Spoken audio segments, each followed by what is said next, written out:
Well, good morning. Joe Paris here at the Lafayette Downtown Hostel, and you can see Sugar, the cat, just coming off the porch, stretching in that wonderful Zen way that cats do. Got my cup of coffee, and from Rev Coffee Roasters, of course. There's Sugar walking down. Just wanted to show you briefly our early morning. It's 8 o'clock on Monday, April the 4th, 2016. It's 8 days after Easter. We're now into the spring season. It's going to be a warm days from here on out. There's Sugar. She sort of owns us. That yellow house you see there belonged to Dr. Steve Jim Brown. This one here and this white house belonged to Alex Ford. These are the three homes that Sugar lives in. And she's using a tire for a... I just wanted to show you how it's lovely living in this neighborhood. Get up early in the morning, and the yard was cut, leaving the clover and other little wildflowers uncut. I thought that was so neat. I wanted to show you all this of my neighbor Alex Ford, who lives next door. He and Melissa Broadway, their son Charlie, and their new daughter Lulu, who'll be arriving in late April. She's 8 months inside her mommy's belly. Here we go. And I just wanted to walk around briefly. Now here's Miss Lois. She runs every morning. I asked her how long she's been running. She says, I don't know, for years. I thought, wow, she must be tired. And I just wanted to show you the unexpected things in our area. This might just be a 2 or 3 minute thing. Look at the buttercups. This is all within a block of the house. I love all the things that happen. We've had a pile of trash finally was picked up. Stood there for months. But boy, the buttercups just love it. All around. Of course, this is a raceway in the morning. Here we have the Garfield Street Raceway. It's one of the little arteries that go downtown Lafayette. Take Garfield downtown enough and you come to Dwyer's and Rev and several other great places.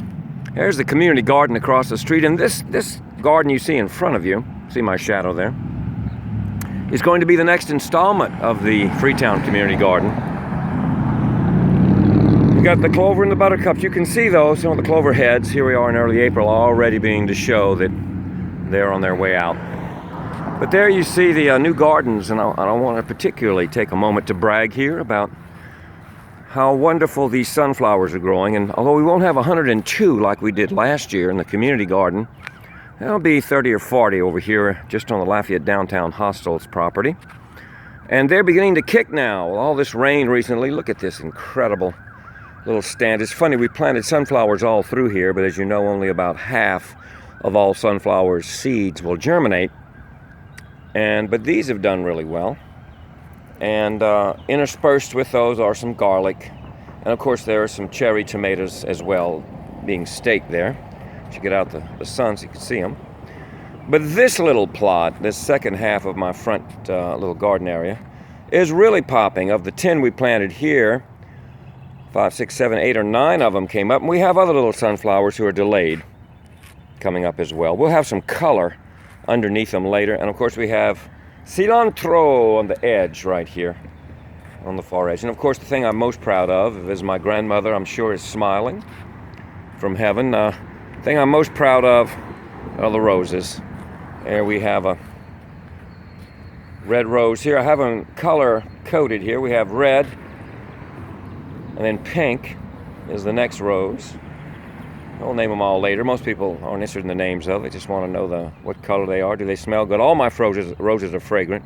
There's some cherry tomatoes. That was fennel. I passed up and didn't name there. There's some fennel.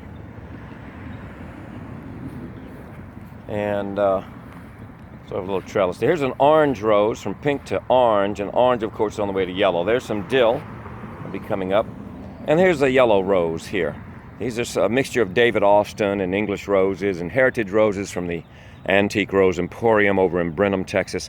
This is one of those great grafted roses here that will come up several colors. Each cane supports a different color rose, and I wish some of them were about to bloom. The reds are about to bloom today. We have some little small sunflowers, aren't doing as well as their cousins. They were all planted the same day. In fact, they're brothers and sisters. But this bed are doing the best. They get the most sun. The soil is all the same. It's a mixture of potting soil and wood chips for mulch and We plant it in 2 interlocking S patterns rather than straight rows because we like a more artistic twist to things. And those 3 sisters right there are doing just extraordinary. They'll be ready to bloom maybe in another 6 weeks or so. And then across the street, the last part of the garden here, predominantly 3 cherry tomato plants, but we have 1 lavender rose in the middle. The lavender rose bloomed right away and is only now sending up those red leaves and new rose possibilities there, new buds coming out there.